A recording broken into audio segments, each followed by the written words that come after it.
Assalamualaikum warahmatullahi wabarakatuh. Kembali lagi di Syafaat Huda. Nah, kali ini kita akan membahas definisi kepemimpinan. Nah, kemarin sudah dibahas secara singkat mengenai kepemimpinan itu merupakan sebuah cara dalam memimpin. Nah, kali ini kita akan membahas definisi kepemimpinan dari berbagai ahli ya yang dikemukakan. Nah, kita akan mengulas itu ya. Baik, lanjut ya. Nah, ini ada menurut Hutton dan Hutton ya. Di sini di Hutton dia melihat kepemimpinan itu sebagai kekuatan yang menyeleksi mimpi dan sesudah itu menetapkan tujuan-tujuan. Jadi memang Hutton ya mendefinisikan kepemimpinan itu adalah suatu kekuatan ya, suatu kekuatan yang menggerakkan perjuangan atau kegiatan menuju sukses. Jadi memang pemimpin ini ujungnya adalah untuk mencapai tujuan. Tentu dengan tujuan yang ada itu maka dia akan mencapai kesuksesan begitu ya. Nah, seperti itu. Dan selanjutnya menurut Glenn ya. Nah, Glenn ini dia mengumpulkan 350 definisi tentang kepemimpinan ya dan mengatakan bahwa kepemimpinan sesungguhnya bersumber dari keunggulan manusia ya, tetapi tidak ada resep atau formula untuk menjalankannya. Jadi seperti itu. Jadi memang si Glenn ini lebih ke arah keunggulan manusia ya, keunggulan manusia yang memang secara sederhana itu tidak ada resep ya. Nah, maka si Glenn melihat kepemimpinan ini dari segi kualitas ya, sehingga kepemimpinan yang berkualitas menurut Glenn itu adalah kemampuan ya, atau seni memimpin orang biasa untuk mencapai hasil-hasil yang luar biasa. Jadi memang kalau kita melihat definisinya ini adalah hasil-hasil yang luar biasa. Tentu maka ketika seorang pemimpin ini memiliki kemampuan, memiliki kualitas, maka hasil-hasil yang luar biasa akan didapatkan dengan kerjasama yang sudah disepakati ya dalam rangka program-program yang sudah dibuat begitu ya, seperti itu. Nah, selanjutnya ada Jacobs ya, Jacobs and Jacks. Nah, dia melihat kepemimpinan itu sebuah proses ya, memberi arti atau pengarahan ya.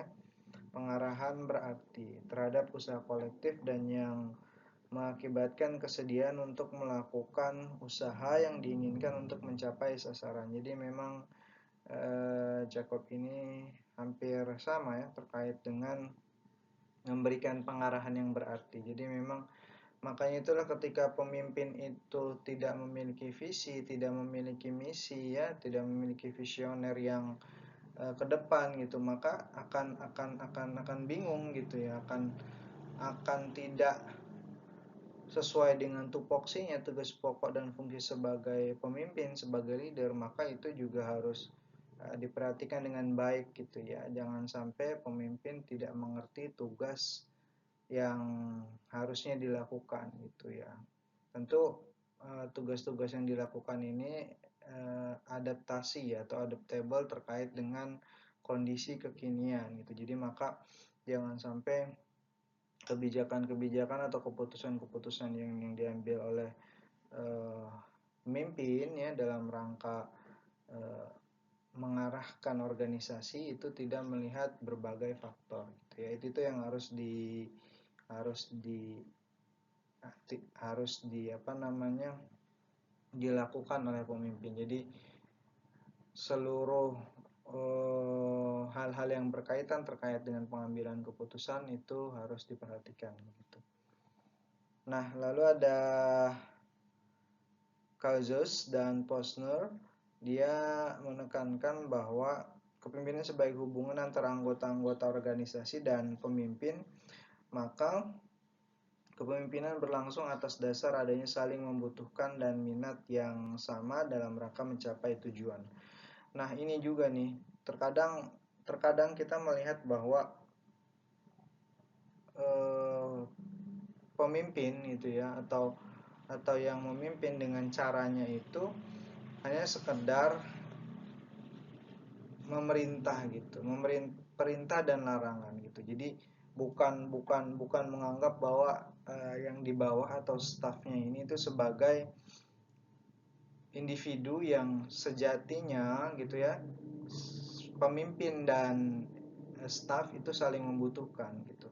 Nah, kesadaran-kesadaran ini yang sebenarnya harus dilakukan gitu, sehingga ini akan terjalin dengan baik ya, akan terjalin dengan baik ketika proses interaksi ini saling membutuhkan gitu. Jadi tidak hanya menyalahkan, tidak hanya mengoreksi, tidak hanya mencari-cari kesalahan, justru sama-sama mencari permasalahan dan sama-sama mencari solusi, sama-sama mengambil tindakan yang efektif gitu ya. Nah, tentu dalam rangka kepemimpinan ini pasti ada keputusan yang diambil. Nah, maka keputusan ini yang memang harus disepakati dan dijalankan ketika memang sudah diputuskan oleh pemimpin gitu ya. Tentu dengan melihat hal-hal yang tadi sudah dipaparkan dari berbagai sisi gitu ya, seperti itu komponennya.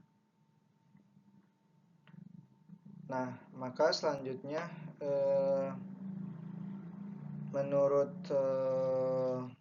Peter Drucker ya, guru manajemen terkenal gitu ya,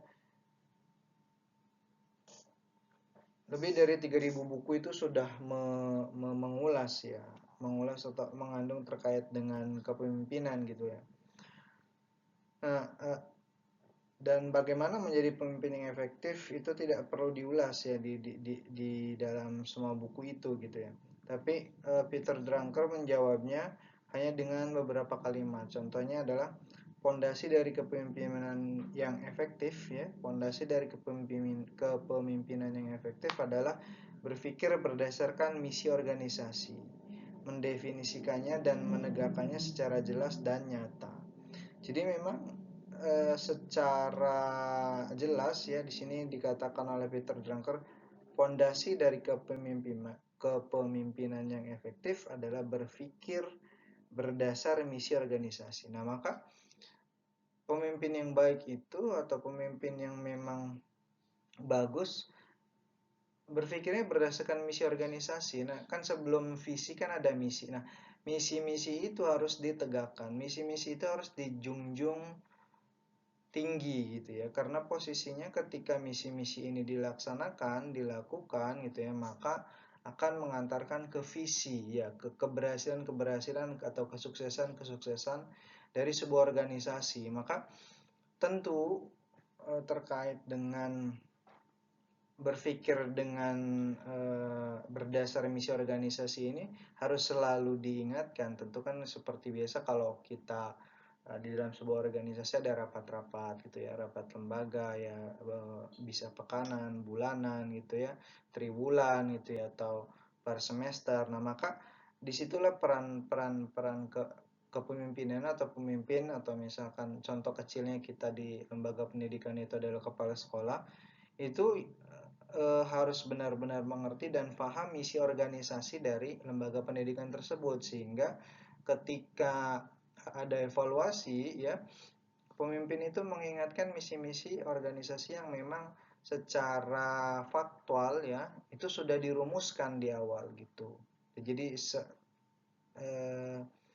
Jadi itu yang nanti akan mengefektifkan proses kerja ya, efisiensi dari sebuah lembaga pendidikan. Jadi memang peran pemimpin ini atau kepemimpinan di sebuah lembaga ini menjadi hal yang sangat penting dan urgent sekali untuk dilakukan. Jangan sampai hanya sebatas ya apa namanya ya, sebatas simbol saja gitu kepemimpinan. Jadi tidak melihat bagaimana setiap tupoksi itu berjalan dengan baik ya.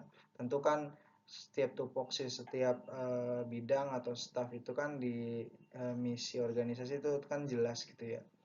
Nah, jangan sampai hanya ya menyerahkan semuanya kepada staf, tetapi sebagai pemimpin atau kepala sekolah itu tidak mau tahu gitu. Nah, itu nanti akan berakibat terkait dengan proses berjalannya roda organisasi pendidikan tersebut gitu ya. Oke ya, seperti itu terkait dengan sedikit pembahasan mengenai definisi kepemimpinannya. Assalamualaikum warahmatullahi wabarakatuh.